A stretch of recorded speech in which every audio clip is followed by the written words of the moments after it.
ఆకాశవాణి పూర్వ ప్రధాని పివి నరసింహారావు గారి శతజయంతి సంవత్సరాన్ని పురస్కరించుకుని బహుముఖ ప్రజ్ఞాశాలి పివి నరసింహారావు ధారావాహిక సంచిక కార్యక్రమం 26వ భాగం ఇప్పుడు వింటారు.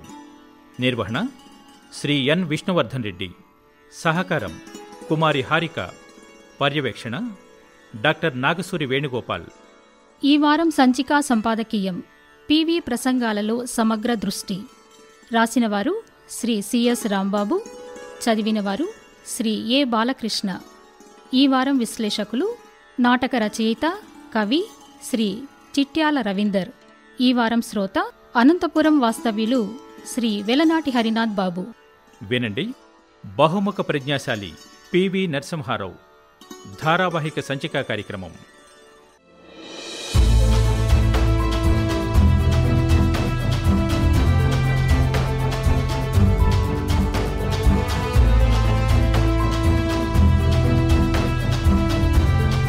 బహుముఖ ప్రజ్ఞాశాలి పివి నరసింహారావు.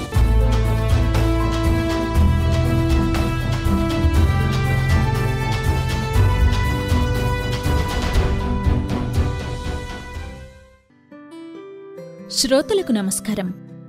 ఇది బహుముఖ ప్రజ్ఞాశాలి పివి నరసింహారావు ధారావాహిక కార్యక్రమం 26వ సంచిక. ఏఐఆర్ హైదరాబాద్ యూట్యూబ్ ఛానల్లో కూడా మీరు ఈ కార్యక్రమాన్ని వీక్షించవచ్చు. గూగుల్ లేదా యూట్యూబ్లో BAHUMUKHA బహుముఖ అని వెతికితే పూర్వ సంచికలన్నీ కూడా మీకు కనపడతాయి. తప్పక చూడండి, మీ స్పందనలు మాకు తెలియజేయండి. ఈ వారం సంచిక సంపాదకీయం.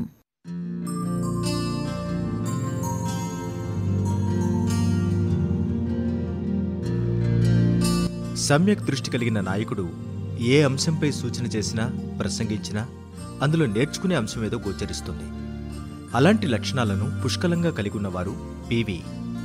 వారు మౌన గంభీరులే అయినా వారి ఆలోచన ధోరణి అవ్వచ్చు, లోతైన వ్యక్తిత్వంతో వారు గమనించిన తీరు కావచ్చు, ఈనాటికి మనకు బోధిస్తున్నట్టే ఉంటాయి. ఇది కాదనలేని సత్యం. పలు సందర్భాల్లో వారు చేసిన ప్రసంగాలు ఎన్నో నూతన కోణాలను ఆవిష్కరించాయి. వారిలో గాంధీజీని అభిమానించే అహింసావాది ఉన్నారు. మహాత్ముని 125వ జయంతి సందర్భంగా 1995వ సంవత్సరం జూన్ నెల 12వ తేదీ నాడు ప్యారిస్ నగరంలో గాంధీజీ సిద్ధాంతాలు, వాటి ఆచరణ అనే అంశంపై యునెస్కో నిర్వహించిన సెమినార్లో వారు చేసిన ప్రసంగం గాంధీజీ వ్యక్తిత్వాన్ని సంపూర్ణంగా ఆవిష్కరిస్తుంది.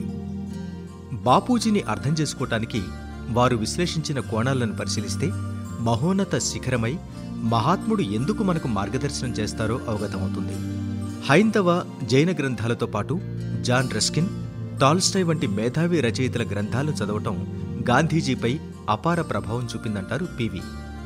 గాంధీజీ శ్రమ యొక్క విలువను రస్కిన్ నుంచి నేర్చుకున్నారని, కరుణ, ప్రేమల ద్వారా మానవత్వాన్ని విస్తరించవచ్చునని టాల్స్టాయ్ నుంచి గ్రహించారని అంటారు పివి. గాంధీజీ దృష్టిలో మతం అంటే సర్వమానవ సమానతల హితాన్ని కోరేది, సత్యాన్ని ప్రబోధించి వ్యక్తిని పవిత్రంగా మార్చేది, అంతేగాని మౌఢ్యాన్ని బోధించేది కాదు. అదేవిధంగా గాంధీజీ దృష్టిలో సత్యాగ్రహం అంటే ఒక నైతిక ఆగ్రహం, అణచివేతను ఎదుర్కొనే అత్యున్నత ఆయుధం. శత్రుభావన నశించి స్నేహభావన చిగురించడమే నిజమైన సత్యాగ్రహపు గెలుపు అని గాంధీజీ పేర్కొంటారని పివి ఆ రోజు వివరించారు. ఇదే ప్రసంగంలో పివి గాంధీజీ వ్యక్తిత్వానికి సంబంధించిన ఎన్నో అంశాలను పంచుకున్నారు. వారు దక్షిణాఫ్రికాలో ఉన్న సమయంలోనే అక్కడి రాజకీయ అణచివేత, వర్ణ వివక్షతలకు వ్యతిరేకంగా ప్రారంభించిన ఐతిహాసిక సమరం వారిలో ధార్మిక, ఆధ్యాత్మిక, గ్రంథపఠన చింతను పెంచిందంటారు పివి. 1914వ సంవత్సరంలో భారతదేశానికి తిరిగి వచ్చిన మహాత్ముడు దేశంలోని పరిస్థితులను ఆకలింపు చేసుకున్నాడు. బ్రిటిష్ పాలకులను దేశం నుంచి పారద్రోలితేనే తమ భౌతిక, ఆధ్యాత్మిక సంక్షేమం జరుగుతుందని కర్షక, కార్మిక, వృత్తి కళా నిపుణులు భావిస్తున్నారని గాంధీజీ గ్రహించారని, అందుకే బడుగు, నిరుపేద వర్గాలకు చేరువు కావాలంటే మొదట వారిలా జీవించటం అలవర్చుకోవటమే కాదు, వారిలో ఒకటిగా మారిపోయారని ఆ రోజు పివి తన ప్రసంగంలో వివరించారు. అలా మనసు, హృదయం వారితో కలిసిపోయాక జాతీయోద్యమంలో సత్యాగ్రహం అనే విశిష్ట పద్ధతిని ప్రవేశపెట్టారు అంటారు. సమస్యలను గాంధీ తత్వం అనే ప్రిజం ద్వారా చూడగలిగితే పరిష్కారాల్ని కనుగొనగలగటం కష్టం కాదు అంటారు పివి. అలాగే గాంధీజీ పారిశ్రామికీకరణ పట్ల విముఖుడన్న అభిప్రాయం సరికాదు అంటారు పివి. న్యాయశాస్త్రాన్ని అభ్యసించే కాలంలో ఇంగ్లాండ్లో జరుగుతున్న పారిశ్రామికీకరణను జాగ్రత్తగా ఆయన పరిశీలించారంటారు. గాంధీజీ పారిశ్రామికీకరణకు వ్యతిరేకం కాదు, అభివృద్ధి పేరుతో మనిషి యంత్రాలకు బానిస కావటాన్ని వ్యతిరేకించారంటారు. విలువలను త్యజించడం వారికి నచ్చదంటారు. ఇలా ఆనాటి పివి ప్రసంగం మహాత్ముని జీవితంలోని అనేక పార్శ్వాలను విశ్లేషిస్తూ సాగింది. ఆ ప్రసంగం పూర్తి పాఠం చదివితే మహాత్ముని జీవిత సారాన్ని మనం ఎంతో సులభంగా అర్థం చేసుకుంటాం. ఆ మహనీయుడు మన మధ్యన లేకపోవచ్చు, కానీ ఆయన ఆశయాల ప్రాసంగికతను చర్చించుకోవటం గాంధీ తత్వపు విశిష్టతను తెలియజేస్తుందంటారు పివి. ఈ విధంగా పివి చేసిన ప్రసంగాలను పరిశీలిస్తే వారి సమగ్ర దృష్టి మనకు గోచరిస్తుంది. అప్పటి వరకు బోధపడని అంశాలు బోధపడతాయి. పివి తన ప్రసంగాలను తానే తయారు చేసుకునేవారు. అందుకు తగిన అధ్యయనం తప్పనిసరిగా ఉండేది. దాన్ని వారు బాధ్యతగా భావించేవారు. ఇది వారి నిబద్ధతను తెలియజేస్తుంది.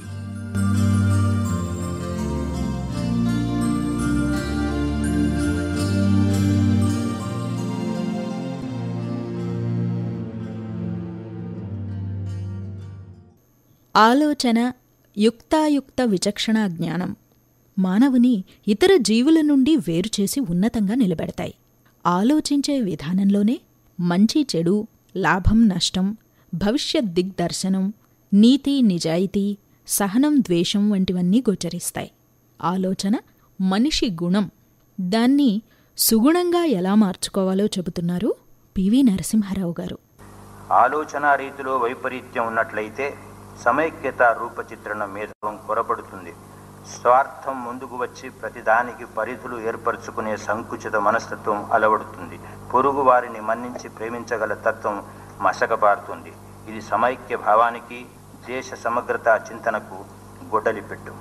విశాల భావసరళి లోపించినప్పుడు వైషమ్యాలు పెరుగుతాయి. ప్రతికూల వైఖరి, అమిత్ర భావం ఇనుమడిస్తాయి. క్రమంగా ఘర్షణలు ఏర్పడతాయి. దౌర్జన్యాలు చెలరేగుతాయి.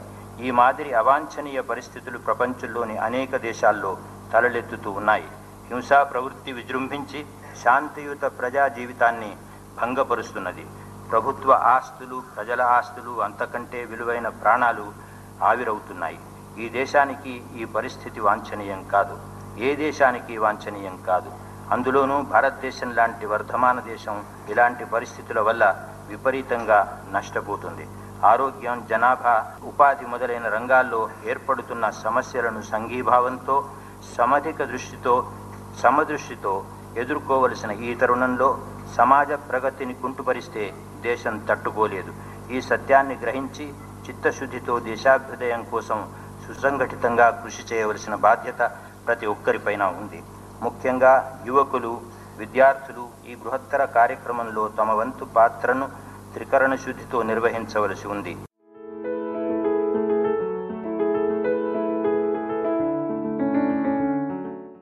పివి నరసింహారావు గారు రాజనీతిజ్ఞుడు, సాహితీ స్రష్ట అంటూ ప్రసంగించబోతున్నారు ప్రముఖ నాటక రచయిత, కవి శ్రీ చిట్యాల రవీందర్. ఆర్థికంగా మన దేశం ఇతర దేశాలతో పోలిస్తే 80-90 దశకంలో అంతగా పరిస్థితి బాగలేదు. మన దేశాన్ని ప్రగతి పథంలో నడిపించడానికి పివి ఒక సాహసమైన నిర్ణయం తీసుకోవాల్సి వచ్చింది. అదే దేశానికి పివి నిశ్శబ్దంగా మేలు చేసిన ప్రధానమంత్రి అని ఇతరులు అనుకునేలా చేసింది. బహుముఖ ప్రజ్ఞాశాలి అని, బహుభాషా పండితుడని, నిరంతరం గుంభనంగా, గుండె దిటువుగా ఉండే వ్యక్తి అని, పెద్దగా ఆజానుబాహు విగ్రహం లేకున్నా రాజకీయ నిగ్రహం ఉన్న మాన్యుడని అనుకునేలా అయ్యింది. నిజానికి స్వతంత్ర భారత చరిత్రలో ఇలాంటి అద్భుతాలు మరే ప్రధానికి ఆపాదింపబడలేదు. పివి 1991లో రాజకీయ సన్యాసం తీసుకుందామనుకుని హైదరాబాద్కు మకాం మార్చారు. తమిళనాడులోని తిరునల్వేలి జిల్లాలో ఉన్న శ్రీ సిద్ధేశ్వర పీఠానికి అధిపతిగా పీఠమెక్కబోతున్నట్టుగా వదంతి ఉంది. అనుకోకుండా రాజీవ్ గాంధీ దారుణ హత్యానంతరం ప్రధానిగా పీఠం అధిరోహించారు. 1950 దశకం నుండి 1970 దశకం వరకు అప్పటి ఆంధ్రప్రదేశ్లో మంత్రిగా, ముఖ్యమంత్రిగా ఉన్న పివి 1977లో లోక్సభకు ఎన్నికై 1980 నుండి కేంద్ర మంత్రిగా ఉన్నారు. దేశంలో నవోదయ పాఠశాలని తీర్చిదిద్దడం ఆయన చొరవే. పివి కేంద్ర హోంమంత్రిగా ఉన్నప్పుడు భోపాల్ గ్యాస్ దుర్ఘటనప్పుడు దేశానికి వచ్చిన ఆ సంస్థ అధికారి వారన్ అండర్సన్ కేంద్రంలోని కొంతమంది నాయకుల సహాయంతో అరెస్ట్ తప్పించుకొని అమెరికాకు వెళ్ళిపోయినప్పుడు కొంత విమర్శను ఎదుర్కోవడం జరిగింది. పివి అప్పటి ఆర్థిక మంత్రి మన్మోహన్ సింగ్ గారు ఇద్దరు మౌన ముద్రాంకితులు గంభీరమైన ముద్రనే వేశారు. ఆర్థిక సరళీకరణ విధానాలు వారే ప్రవేశపెట్టారు. కొద్ది కాలంలోనే దేశ ఆర్థికతను సంక్షోభం నుండి గట్టెక్కించినందుకు సగటు భారతీయుల్లో వర్గం ప్రశంసలు కూడా పొందారు. దేశంలో బ్యాలెన్స్ ఆఫ్ పేమెంట్ సమస్యలు, విదేశీ మారక నిల్వల తరుగుదల, ద్రవ్యలోటు తదితరాలు 1985లో మెల్లగా ఆరంభమై 1991 నాటికి తీవ్ర రూపం దాల్చి దిగుమతులకు డబ్బులు చెల్లించలేని దుస్థితి ఎదురైనప్పుడు దేశం ఆర్థిక సంక్షోభానికి లోనై భారత్ పరపతిని కోల్పోయే పరిస్థితికి దారితీసింది. అంతర్జాతీయ ద్రవ్యనిధి దగ్గర దేశంలోని బంగారపు నిల్వలను తాకట్టు పెట్టడం ప్రజల్లో అలజడికి దారితీసింది. మిశ్రమ ఆర్థిక విధానంతో దేశాన్ని లైసెన్స్ రాజును రద్దు చేసి భారత్లో సంస్కరణలు తేవడం ప్రశంసలనే పొందింది. మైనార్టీ ప్రభుత్వాన్ని బహుబాగా నడిపాడు పివి. ఇక పివి హయాంలో మరో ఘట్టం 1992 డిసెంబర్ 6న అయోధ్యలో బాబ్రీ మసీద్ కూల్చివేత. పివి ఆత్మకథ తెలుగు ఆనవదకులు సీనియర్ జర్నలిస్టు చెప్పినట్టుగా పివి ఎన్నో చేయాలనుకున్నారు, కానీ చేయలేకపోయారు అనడం గమనించదగ్గ విషయం. ఏది ఏమైనా శ్రీ పాములపర్తి వెంకట నరసింహారావు అనే వ్యక్తి తెలుగువాడుగా ప్రధాని పదవిని అలంకరించడం ఓ అద్భుత ఘట్టంగా పరిగణింపవచ్చు. 10వ భారత ప్రధానిగా, 4వ అప్పటి ఆంధ్రప్రదేశ్ ముఖ్యమంత్రిగా సేవలు అందించడం బహుదా ప్రశంసనీయం. స్వామి రామానంద తీర్థ, బూర్గుల రామకృష్ణారావు గారుల అనుయాయిగా అటు స్వాతంత్రోద్యమంలోనూ ఇటు హైదరాబాద్ విముక్తి పోరాటంలోనూ పాల్గొని అప్పటి కాంగ్రెస్ లీడర్స్ మర్రి చెన్నారెడ్డి గారు, శంకర్రావు చవాన్ గారు, వీరేంద్ర పాటిళ్లతో కలిసి సేవలు అందించారు. పివి గారు తమ రాజకీయ జీవితాన్ని పాత్రికేయుడిగా ఆరంభించి కాకతీయ పత్రిక నడిపి జయ అనే మాట పేరుతో 1950 సంవత్సరాల్లో రచనలు చేశారు. సాహిత్యం అంటే చాలా ఆసక్తి కనబర్చేవారు. నేర్చుకునేందుకు, కొత్త విషయాల్ని చేపట్టేందుకు ముందుండేవారు. కోబాల్, యునిక్స్ ప్రోగ్రామింగ్ కూడా ఆయనకు ప్రవేశం ఉందని చెప్పేవారు. కేంద్ర సాహిత్య అకాడమీ బహుమతి ఆయన వ్రాసిన శాస్త్ర పనుకు లభించింది. అది అందరికీ తెలిసినట్టుగా జ్ఞానపీఠ అవార్డు గ్రహీత విశ్వనాథ్ సత్యనారాయణ గారి 1000 పడగలకు హిందీ అనువాదం. ఇన్సైడర్ అతను రచించిన ఆత్మకథా నవల. ఇది వివిధ భాషల్లోకి అనువాదమై తెలుగులో లోపల మనిషిగా అనువాదితం. ప్రముఖ రచయిత్రి జయప్రభ గారి కవిత్వాన్ని ఆంగ్లీకరించారు. ఆపద సమయంలో ఒక అబల చూపిన అద్భుత సందర్భోచిత సాహసమే గొల్ల రామవ్వ కథ. విజయ కలం పేరుతో కాకతీయ పత్రికలో 1949లో వచ్చయింది. అలా సాహితీ గాన విధిలో నడిచిన గాంధర్వుళ్ళ పివి ప్రశంసలు అందుకున్నారు. పివి విద్యార్థిగా ఉన్నప్పుడే 1938లో కాంగ్రెస్ పార్టీలో చేరి నిజాం ప్రభుత్వ నిషేధాన్ని ధిక్కరిస్తూ వందే మాతరం గానం చేసిన సాహసి. అందువల్ల ఉస్మానియా యూనివర్సిటీ బహిష్కరణకు గురై నాగపూర్ యూనివర్సిటీలో చేరి మిత్రుడి వద్దే ఉంటూ 1940-44లో న్యాయ విద్యను అభ్యసించాడు. స్వాతంత్రోద్యమంలోనూ హైదరాబాద్ విముక్తి పోరాటంలోనూ పాల్గొన్నాడు. ముఖ్యంగా పివి హయాంలోని ఆర్థిక సరళీకరణ విధానాల వల్ల ఎంతోమందికి ఉపాధి లభించిందని, చదువుకున్న యువత ముఖ్యంగా లాభపడడం అతనిలోని ఆర్థిక వ్యవహారాల ద్రష్టకి ఉదాహరణ. ఆయన ధారణాశక్తి, జ్ఞాపకశక్తిని కూడా ప్రస్తావించడం సముచితమవుతుంది. ప్రముఖ రచయిత్రి జయప్రభ గారు చెప్పినట్టుగా ఆమె కవిత్వాన్ని పివి గారు అనువాదం ఆంగ్లంలో చేసినప్పుడు ఆ ఫాంట్స్ పివి గారే స్వయాన పొందుపరిచారని చెప్పడం గమనార్హం. అంతటి దీక్షాపరుడని అర్థమవుతుంది. ఇక ఇన్సైడర్ రచనలో మొదటి 3 అధ్యాయాలు విడిచివేస్తే మిగతాదంతా రాజకీయం గురించి, రాజకీయంలో వెన్నుపోట్లు అవన్నీ చెప్పగానే చెప్పారని అర్థమవుతుంది.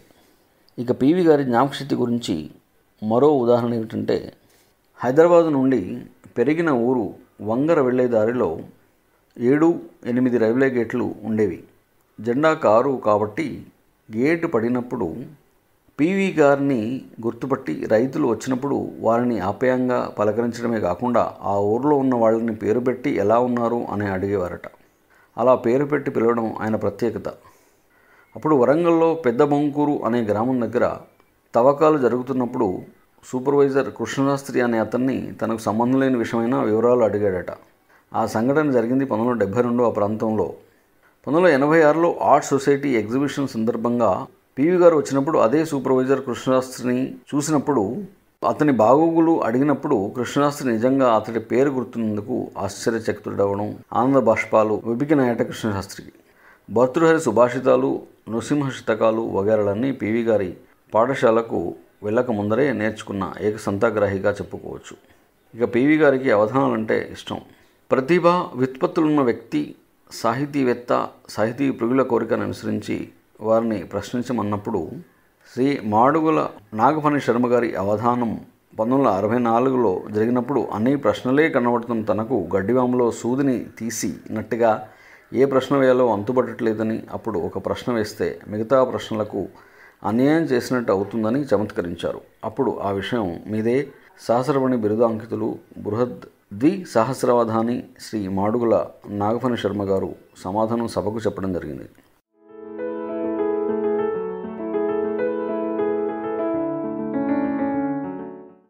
ఇక పివి నరసింహారావు ఎక్స్ప్రెస్ వే. తెలంగాణ రాష్ట్ర రాజధాని హైదరాబాద్లోని మెహదీపట్నం నుండి ఆరాంఘర్ వరకు 11.633 కిలోమీటర్ల పొడవైన ఈ ఎక్స్ప్రెస్ వే పివి గారి స్మృత్యర్థం నిర్మింపబడింది. ఈ ఫ్లైఓవర్ ఇప్పటి వరకు ఆసియాలోనే అతిపెద్దది. శంషాబాద్లో ఉన్న రాజీవ్ గాంధీ అంతర్జాతీయ విమానాశ్రయంకు వెళ్లే ప్రయాణికులకు సౌలభ్యంగా ఉంటుందని, దీన్ని 2005 మార్చిలో ట్రాఫిక్ సిగ్నల్ లేకుండా ఉండేందుకు విమాన ప్రయాణికుల సమయం ఆదా చేయడానికై అప్పటి ఉమ్మడి ఆంధ్రప్రదేశ్ ప్రభుత్వం ప్రణాళికను పొందుపరిచి అమలు చేసింది. 600 కోట్ల రూపాయలు ఈ ఫ్లైఓవర్ నిర్మాణానికి అయిన ఖర్చు. ఆపద్ధర్మ ముఖ్యమంత్రి వర్యులు శ్రీ రోషయ్య గారు 2009-19 అక్టోబర్ మాసంలో మెహదీపట్నం సరోజినీదేవి ఐ హాస్పిటల్ దగ్గర ప్రారంభం చేశారు.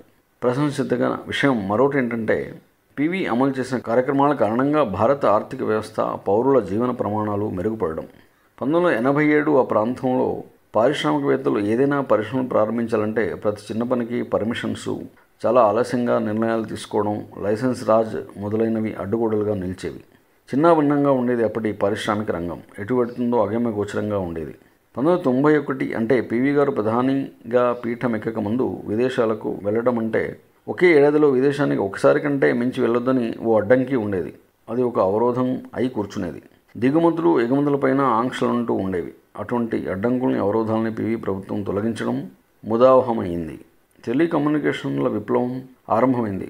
1987 ప్రాంతంలో అప్పటి ప్రధాని రాజీవ్ గాంధీ పిఎం టెక్నాలజీ మిషన్కు సలహాదారుగా శ్యామ్ పిట్రోడాని నియమించి టెలికమ్యూనికేషన్ రంగం, ఐటీ రంగాన్ని ప్రగతి పథంలో నడిపించడానికి ప్రయత్నించినప్పటికీ అనుకున్నంతగా అభివృద్ధి అందుకోలేకపోయింది. పివి గారి హయాంలో టెలికమ్యూనికేషన్ల రంగం విస్తరింపు ప్రక్రియ విజయం సాధించింది. అప్పటి ప్రభుత్వ చర్యల కారణంగా ప్రైవేట్ రంగంలో ఉద్యోగాల కల్పన, అభివృద్ధి పొందడంతో పట్టణీకరణ, పట్టణ మధ్యతరగతి జనాభా పెరుగుదల నమోదైంది. ప్రజల తలసరి ఆదాయం వృద్ధి సాధించడం వల్ల ప్రభుత్వానికి పన్నుల రూపంలో వచ్చే ఆదాయం కూడా గణనీయంగా పెరగడం గమనింపబడింది. విదేశాలతో భారతదేశం సత్సంబంధాలు కొనసాగేలా విదేశీ వ్యవహార విషయాల్లో చర్యలు సమర్థంగా ఉండేలా చూసుకుంది. పివి నరసింహారావు గారు 31 మార్చి 1992 నుండి 18 జనవరి 1990 వరకు విదేశాంగ మంత్రిగా పనిచేయడం ఇక్కడ కలిసి రావడం, ఆ అనుభవం కార్యాచరణ దాల్చడం పనికొచ్చిన విషయం. 1990 సంవత్సరాలలో సోవియట్ రష్యా బలహీనపడడం, అమెరికా తన ఆధిపత్యాన్ని ప్రకటించే విధంగా ఎదగడం ఒక పరిణామం. అప్పుడు ఆ పరిస్థితుల్లో అమెరికాతో సత్సంబాల దిశగా భారత్ చర్యలు తీసుకుంది. ఇక్కడ అప్పటి లుక్ ఈస్ట్ పాలసీ గురించి కూడా చెప్పుకోవాలి. అప్పటి ఈ విధానం ప్రకారం ఆగ్నేయాసియా దేశాలతో విస్తృతమైన ఆర్థిక మరియు ఊహాత్మక సంబంధాలను మెరుగుపరుచుకునేలా ఒక అడుగు పడింది. 1991లో మొదలుపెట్టిన ఈ విధానం ప్రపంచ దృష్టికోణంలో వ్యూహాత్మక మార్పును తెచ్చిపెట్టింది. ఆ తర్వాత అదే తరహా వ్యూహం నరసింహారావు గారి తదుపరి అటల్ బిహారీ వాజ్పేయి, మన్మోహన్ సింగ్ గార్ల పాలనలోనూ అమలు చేయబడి మంచి ఫలితాలని అందించిందని చెప్పవచ్చు.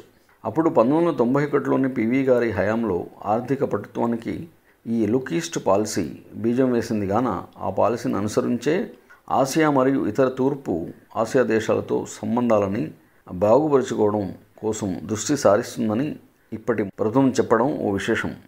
నెహ్రూవియన్ విధానానికి భిన్నంగా ఇజ్రాయెల్తో సంబంధాలు కొనసాగించడం జరిగింది.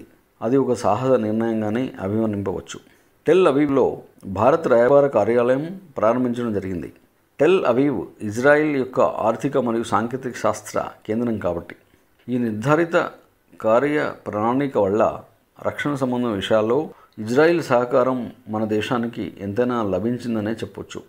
అటల్ బిహారీ వాజ్పేయి విదేశీ వ్యవహారాల నిపుణుడుగాన భారతదేశానికి ప్రాతినిధ్యం వహించిన భారత బృందానికి వాజ్పేయినే నాయకుడిగా పంపించడం పివి వ్యవహార దక్షతకు ఓ నిదర్శనంగా చెప్పొచ్చు. తన సుమారు 5 ఏళ్ల పదవీ కాలంలో ఆయన విపక్ష నాయకులిచ్చే సలహాలు, సూచనలు కూడా పరిగణలోకి తీసుకొని కలెక్టివ్ ఒపీనియన్కి తెరతీశారు.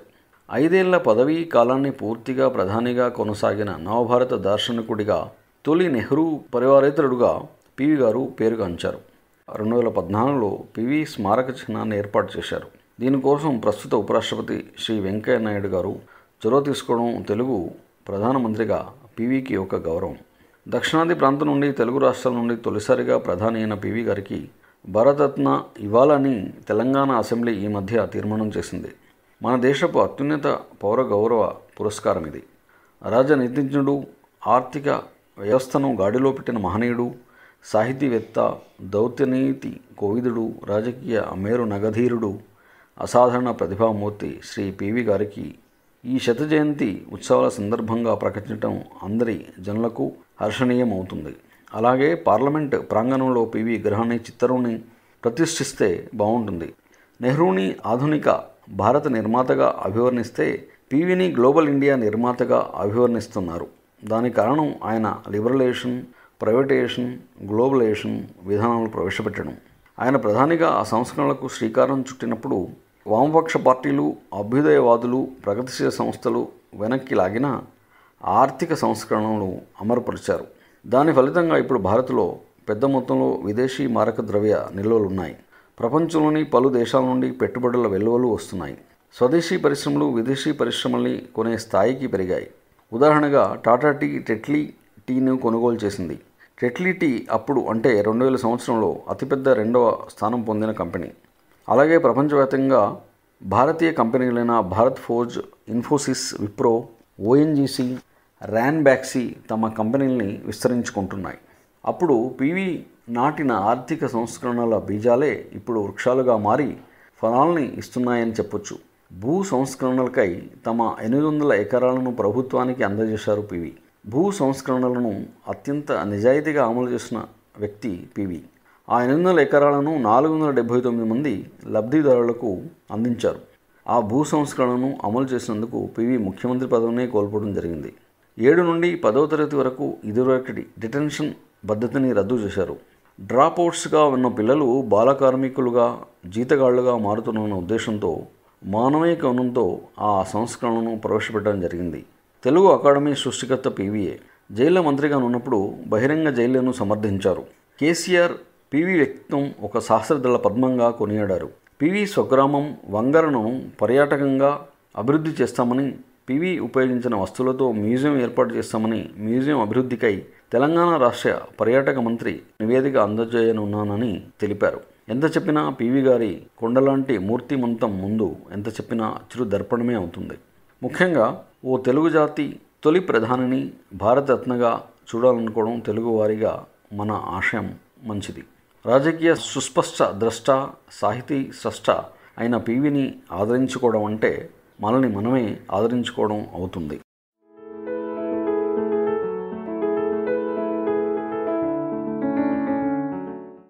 ఇప్పుడు ఒక శ్రోత అభిప్రాయం విందాం.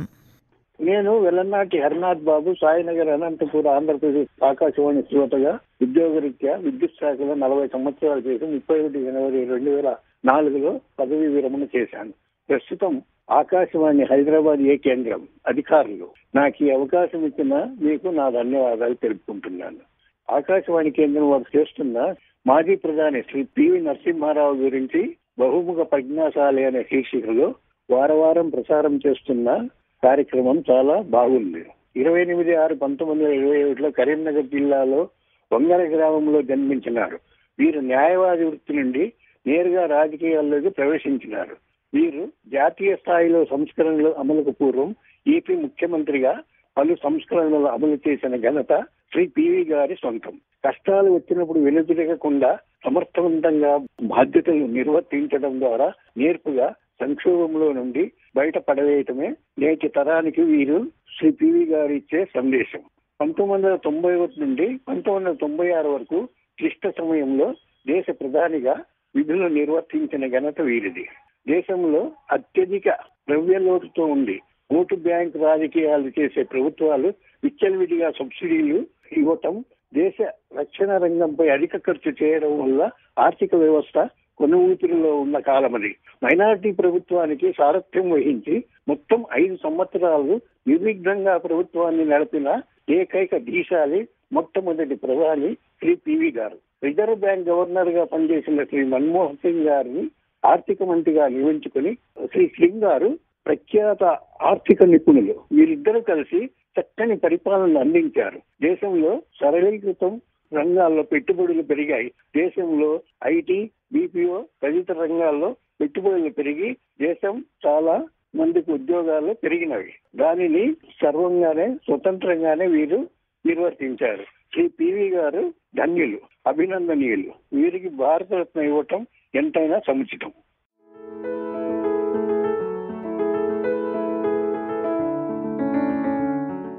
విన్నారుగా? మీరు ఇలా పివి నరసింహారావు గారితో మీకున్న పరిచయం, వారితో మీ జ్ఞాపకాలు, వారి బహుముఖీన వ్యక్తిత్వం మీకు కలిగించే ప్రేరణ, వీటి గురించి రేడియోలో మాట్లాడాలనుకుంటే pvnrairhyd@gmail.com అనే ఈమెయిల్కు మీ ఫోన్ నంబర్తో సహా పూర్తి వివరాలు తెలియజేయండి. లేదా Janavani, care of station director, Akashvani, Saifabad, Hyderabad 500004 అనే చిరునామాకు లేఖ రాయండి. వచ్చేవారం మరో ప్రముఖునితో పివి నరసింహారావు గారి బహుముఖీన వ్యక్తిత్వంలో మరో కోణం గురించి చర్చించుకుందాం. నమస్తే.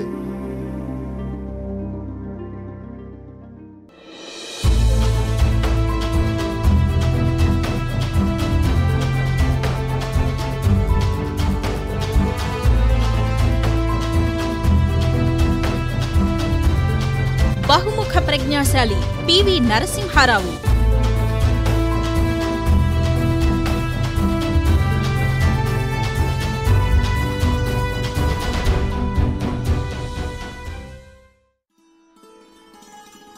ఇంతవరకు మీరు పూర్వ ప్రధాని పివి నరసింహారావు గారి శతజయంతి సంవత్సరాన్ని పురస్కరించుకుని బహుముఖ ప్రజ్ఞాశాలి పివి నరసింహారావు ధారావాహిక సంచికా కార్యక్రమం 26వ భాగం విన్నారు. ఈ వారం సంచికా సంపాదకీయం పివి ప్రసంగాలలో సమగ్ర దృష్టి. రాసినవారు శ్రీ సిఎస్ రాంబాబు, చదివినవారు శ్రీ ఏ బాలకృష్ణ. ఈ వారం విశ్లేషకులు నాటక రచయిత, కవి శ్రీ చిట్యాల రవీందర్. ఈ వారం శ్రోత అనంతపురం వాస్తవ్యులు శ్రీ వెలనాటి హరినాథ్ బాబు. నిర్వహణ శ్రీ ఎన్ విష్ణువర్ధన్ రెడ్డి. సహకారం కుమారి హారిక. పర్యవేక్షణ డాక్టర్ నాగసూరి వేణుగోపాల్. ఈ కార్యక్రమం ఆకాశవాణి హైదరాబాద్ కేంద్ర సమర్పణ.